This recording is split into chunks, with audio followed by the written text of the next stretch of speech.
o suicídio, que a Arlete acabou de tocar, né, ou a automutilação, a autodestruição, e a ideia do Cristo, quem é o Cristo, quem é o Jesus do movimento espírita, estão aqui na minha algibeira para perguntar.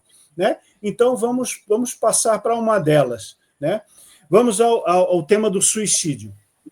Nesse ano de 2025, Arlete, você lançou o livro A Luz no Fim do Túnel, né? Que é justamente trabalha a ideia do consolo que é derivado da imortalidade. Né? Agora eu te perguntaria, você, como uma escritora espírita, deve ter trabalhado no seu livro um outro linguajar, uma outra abordagem diferente daquela tradicional, que não é a de Kardec. Se você olhar como Kardec trabalha o suicídio no céu e inferno, é bem diferente de outras obras que são cultuadas no movimento espírita, né? Que dão uma mensagem sobre o suicídio baseada, como nós dissemos aqui no ECK, Arlete e Paulo, no trinômio temor, culpa e salvação. Ou seja, trabalha-se o suicídio com aquela linguagem antiquada. Visão do inferno. Isso, né? Visão cristã do inferno. Exatamente. Com alusão ao Vale dos Suicidas, que é uma coisa horrorosa. Nunca falou sobre isso. Dos suicidas. Então, eu pergunto a você, como que é a tua abordagem no livro A Luz no Fim do Túnel sobre essa questão do suicídio? Você sabe, Marcelo, que esse livro ele veio de a vida me impôs, eu posso dizer assim, né? Porque, como eu falei para você, há anos atrás, mais de 10 anos, em 2010, eu escrevi um outro livro chamado Conectados, que era para falar com Arlete Bralha, não era a Ada May, não, para falar sobre, porque eu divido a minha produção entre os livros da Arlete Braglia e os livros da Ada May. Aí você vai perguntar, qual é o sentido disso? Né? Por que você faz isso?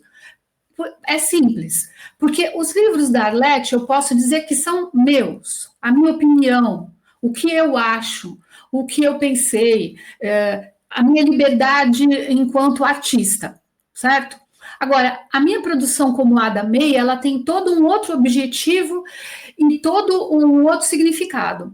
Porque, primeiro, eu não escrevo sozinha quando eu escrevo um livro espírita, né? Eu sou médium, eu tenho vários influenciadores espirituais, né? Que me assessoram, que cuidam da minha bibliografia, que cuidam da parte do roteiro, da parte temática, cada um me ajuda de um jeito diferente. Eu não sou Chico Xavier, eu não é mediúnico do ponto de vista do fenômeno, eu sou intuitiva, né? Mas eu não me sinto confortável em assumir para mim uma obra construída a tantas mentes, sabe? Então, quer dizer, e eu divido a responsabilidade com eles também, né? Né? Sou eu e eles, a gente joga de lá e cá.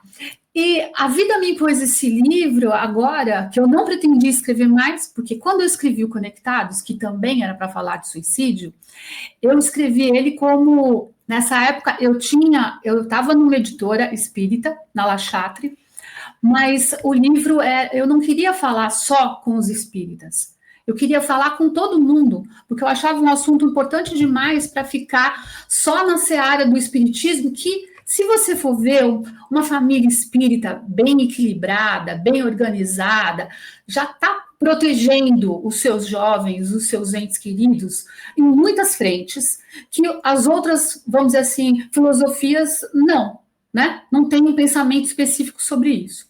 Então, eu achava que eu já tinha cumprido a minha missão, que já estava ok. Claro que esse livro não foi publicado, não achou Conectados, não achou mercado também, editora. Eu nem mostrei para o meu editor na época, porque ele ia falar, adapta para o espiritismo que eu publico. Mas nessa época eu não queria. Eu queria fazer para todo mundo. Aí tá bom. Passou, eu falei, já falei sobre isso, gente, né? Deixa para lá, né? Não vai. Aí a vida, às vezes, pode ser um pouco cruel, né? Ela aproxima as coisas da gente. Então, acabou que chegou perto de mim outra vez esse assunto, né? De uma forma muito próxima dessa vez. Aí eu falei, bom, então vou ter que falar sobre, vou ter que explicar, vou ter o que acontece, mas de um outro ponto de vista. Por quê? Dessa vez eu fui confrontada com o preconceito que acomete aquele que fez o ato e as famílias que perderam o seu ente querido, né? Porque aí vinha uma pessoa falar assim para mim, não, porque eu fui ler aquele livro da Ivone Pereira, né, do Vale dos Suicidas e não sei o quê, blá, blá, blá, e quase entrou em parafuso, entrou em depressão e não sei o quê, que aquilo é uma coisa horrível. Por quê? Porque está preso naquela visão cristã, antiga, de céu e inferno. Entendeu? Se você morrer em boas graças com Deus, você vai para o céu. Se você fez bobagem, você vai direto lá para baixo, para o fundão, entendeu? E fica lá na lama, certo? E o espiritismo, de uma certa forma, né, passou a engrossar esse caldo. Hoje em dia, tem várias casas espíritas dessas, de gente mofada, por exemplo, que continua tendo preconceito com o espírito do autoextermínio, do suicida que chega numa reunião mediúnica, uma pessoa que chega para pedir consolo, certo? Ah, mas meu filho está lá naquela condição, minha filha foi parar naquele lugar horrível, que a pessoa não tem argumento para debater, para falar sobre, para se explicar. Eu falei, não, a gente precisa rever isso, a gente precisa... E na minha experiência, é dura. A vida de escritor espírita é dura. O Marcos está falando e eu estou concordando com ele. Porque o que acontecia? Na verdade, eu tive um contato muito forte com o espírita, com o espírito, né, de um jovem que desencarnou pelo suicídio.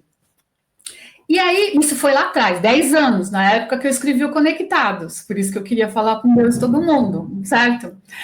Aí o que acontece? Eu falei, gente, pera lá, eu tenho esse elo com essa pessoa, porque esse menino, eu considero esse menino, Vinícius, como se fosse um filho adotivo, né?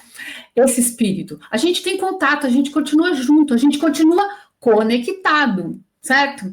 Então eu falei, eu vou perguntar para ele, vou vir pedir para ele vir me ajudar, para ele me dar suporte, para me dizer o que está acontecendo, como foi com ele, né? Porque só tem uma coisa em que todos concordam nesse aspecto. Cada caso é um caso. Não há, entendeu? Não há padrão, não é uma coisa de... Como os espíritos são próprios, aí cada história é própria daquele espírito, tem a ver com a sua bagagem, tem a ver com, né, com o seu merecimento ou não, certo? Então, dependendo de pessoa para pessoa, vai variar o que vai acontecer contigo do outro lado, certo? Qual vai ser o perrengue que você vai passar, né? Você vai para o hospital, não vai? Vai ter acesso, não vai ter colega, não vai? Então, a partir dessa ideia e dessa dificuldade, eu fui juntando subsídios para construir a minha história, que é verídica, entendeu? Então sempre vai ter um ou outro que vai falar isso, mas não, isso aí não é possível, isso aí não é assim. Com ele foi assim, pode ser que com o outro não seja, né? Agora, uma coisa eu posso te dizer com certeza, não tem padrão de céu e inferno, não tem padrão de umbral, de lama para ninguém, sabe? Quer dizer, você vai ter ali, pode até ter um sofrimento muito forte, não estou desmerecendo o sofrimento de ninguém, inclusive o sofrimento é deles, né? Eles é que vão passar pelo sofrimento. Mas o maior sofrimento que eu pude identificar é o próprio arrependimento que a pessoa sofre. E o espírito, quando desencarna nessa condição, ele fica preso num fenômeno que a gente chama de moto contínuo. Ele fica revendo. E o que tira ele desse moto contínuo? A gente, as nossas preces. Então, essa família que está sofrendo, em vez de ficar se descabelando, né, de ficar batendo cabeça com a parede, o que ela faz? Ela se pega aí com a sua fé, com os seus protetores, com os seus mentores, com a sua ajuda, porque chega neles. Isso que é lindo de ver, que chega, faz efeito, né? Ainda outro dia eu estava vendo uma reportagem desses médicos espíritas e tal, e era um cientista, e ele tem dados comprovando que as preces que a gente faz, atingem as pessoas que estão em coma, que estão em estado profundo, que estão fora do ar. Aí, mas como é que você... mas isso aí é dado viciado. Não é dado viciado porque ninguém sabia que a gente estava orando por aquele indivíduo. Ele não sabe que ele está fora do ar, a família dele não sabia, mas ele melhora, entendeu? Quer dizer, a gente tem força, enquanto espíritos encarnados e desencarnados, para atuar e ajudar essas pessoas, né? E para vencer o preconceito. Eu brinco com meu filho sempre que a gente tem que bater o nosso tambor. Cada livro meu é um tamborzinho que eu bato, entendeu? Então, aonde tiver assunto difícil, nós vamos lá falar. Se tem um problema, e é isso, estava me irritando muito essas pessoas sofrendo, não pode nem reclamar, não pode nem contar, não pode falar sobre, né? E falar cura também. Tanto é verdade que a gente consulta o psicólogo, o psicanalista, porque cura, falar faz bem, né? Então, era para juntar todas essas pecinhas, esse quebra-cabeça, que eu escrevi mais esse livro, esse perrengue.